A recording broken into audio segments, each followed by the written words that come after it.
Hey y'all, it's your girl Ashley and I'm coming back really quick this morning. I'm actually about to put on my makeup and I thought I would respond to a tag that I was tagged in by the beautiful Miss Beautifully Made. Her name is Paige. She's a sweetheart, y'all. Y'all need to check her out.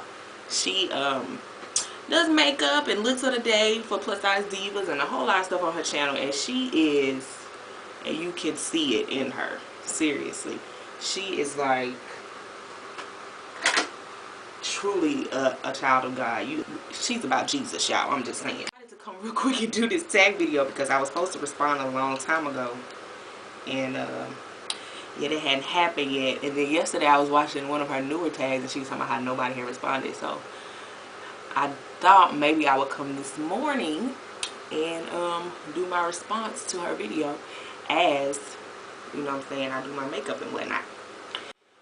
So let's see, the first question is real name and where are you from? My real name is Ashley, and I'm sure you guys know that because, well, every time I come into a video I say, hey, it's your girl Ashley, or you know, something to that effect. But my name is Ashley, and I am from Houston, Texas, or a suburb of Houston. Have lived here my entire life. Never lived anywhere else until I left for school, and I went to school in Washington, D.C., so of course that was like, you know, a completely different world, but I loved it. But anyway, yeah, that's me. I'm from Houston, born and raised on the third coast, as they say here in H. Second question, are you an only child? I am not an only child. I am, I guess you would consider me a middle child. I have an older sister. She is 14 years my senior. So you see, my parents pretty much got her out the way, you know, real quick. They got her out the way. And then I guess once they had her, you know, they just decided they didn't want another one for a while.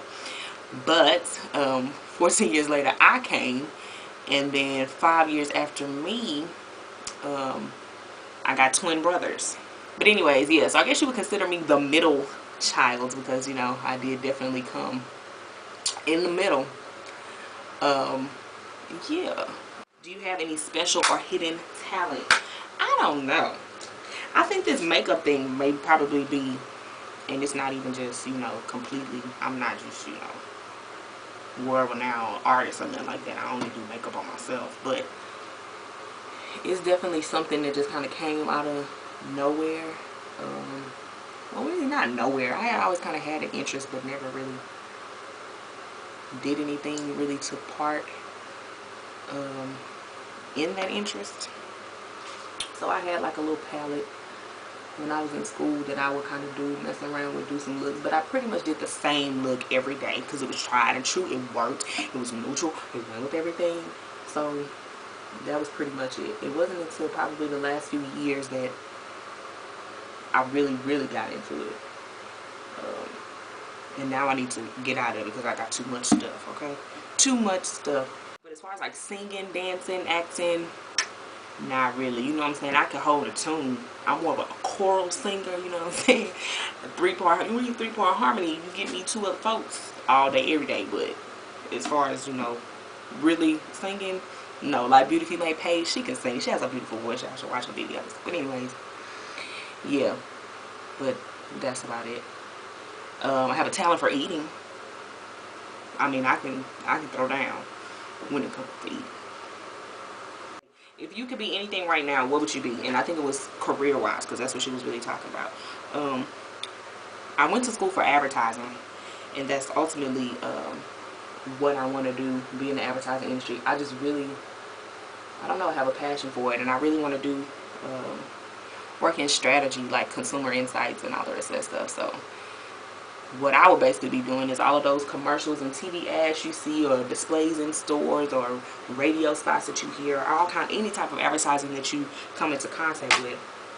I would be those behind the scenes people that determine what exactly that message is that we're trying to get to you. You know what I'm saying? What is that feeling that we're trying to evoke in you? What is it that we're trying to make you experience to make you buy our product or use our service or whatever? That's what I really want to do. And if I could do it right now, I'll be doing it. I'm working on it though. I'm working on it. I just got a new job. It's kind of like a in the meantime, but I'm just waiting. You know, and that kind of ties into the last question, the scriptures. But I'm bringing back. Hold on. Favorite movie. I couldn't really narrow it down. But I would say one of my favorite movies is Crooklyn. I freaking love that movie. Okay. Yeah, Crooklyn. I think Love and Basketball. That's kind of like a old favorite. A lot of people like that, but I don't know. I don't know if I really have a favorite. It kind of depends on what mood I'm in. Because I like a wide variety of things, but it just all depends on how I'm feeling at the moment. The one thing you have to have in your purse. One is my comb, and probably two is a ponytail holder or some type of bobby pin or something, because you know, especially now, I haven't been in Houston, like full-time in Houston, in a few years, you know, since I left for school. I forgot just how humid it is outside in the summertime. Well, just in general, but especially now. And it's like, this has been like the rainiest July we've had in like decades. So it's like, my hand's banging when I leave out the house, but walking from the door to the car, I'm looking like a bush baby. So yeah, a comb and some type of taming utensils, typically what I need, and lotion. I like having lotion all the time because you never know when you might have missed that spot on your ankle or that corner of your foot. You know you gotta get it. So what can't you live without? Well, material things, probably my computer and probably my phone.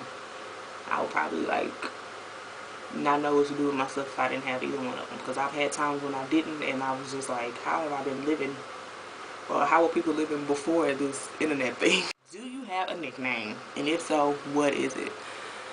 Oh, nicknames. So, yeah, I probably think the most prominent one, a number of my friends call me, and it's my family Sue, and I don't even know how or when they started calling me this, is Ashmo. My name is Ashley, my middle name is Monique, so I guess it was just natural, I don't know. But, yeah, a lot of my friends in high school called me Ashmo, and then when I got to college, interestingly enough, a lot of my college friends started calling me Ashmo too. I don't know. And some of my family does as well. Let's see, my sister calls me Mocha, and I really don't know where that came from either. But it's like she does it so much now that I just respond. I don't know. What else? Oh, when I was smaller, my parents called me Boom. You know, like boom, boom, pow. Yeah, Boom. And my mama told me she calls me, well, you know what? I'm not even gonna embarrass myself anymore on YouTube, but that's what she called me when I was younger. She also calls me Ashalita. Okay, was I Spanish in another life? I don't know, but my mother, she's crazy. I don't know, but that's what she calls me.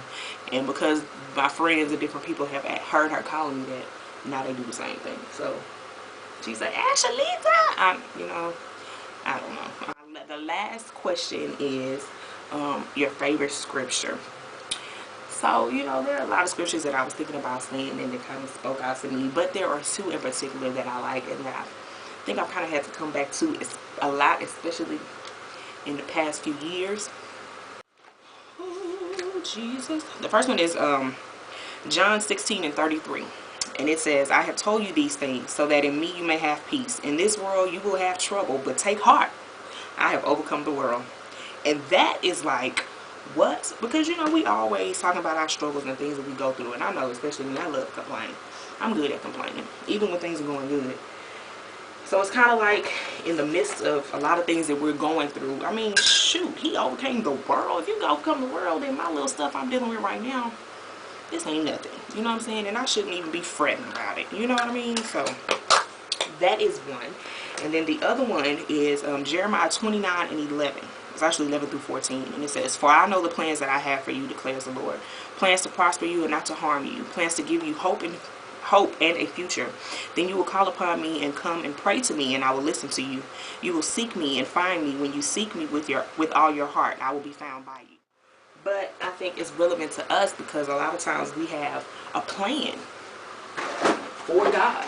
You know what I mean? A plan about what we want to do and what we've been thinking about, and we've been putting in all this work because we want this plan to come to fruition. And then a lot of times when it doesn't, we get mad at God. Like, what? You know, I did all of this and I still didn't get what I thought I was going to get, or what I thought was going to happen didn't happen. That's especially been happening to me in the last 2 years. You know what I mean? It's just like everything that I thought I was supposed to do, I was doing, and still nothing. But what I had to learn is, you know, it's not your plan. It's God's plan. And you have to make sure that your plan aligns with his plan in order for any plan to work out. You know what I mean? But, yeah, that's my tag. I just want to hurry up and do it because my battery is about to run out. And I really, look, yeah. But anyways, I hope that everyone has a good day. And Paige, I hope you're happy I did your tag. I enjoyed it, though. But I will see you guys in the next video. Deuces.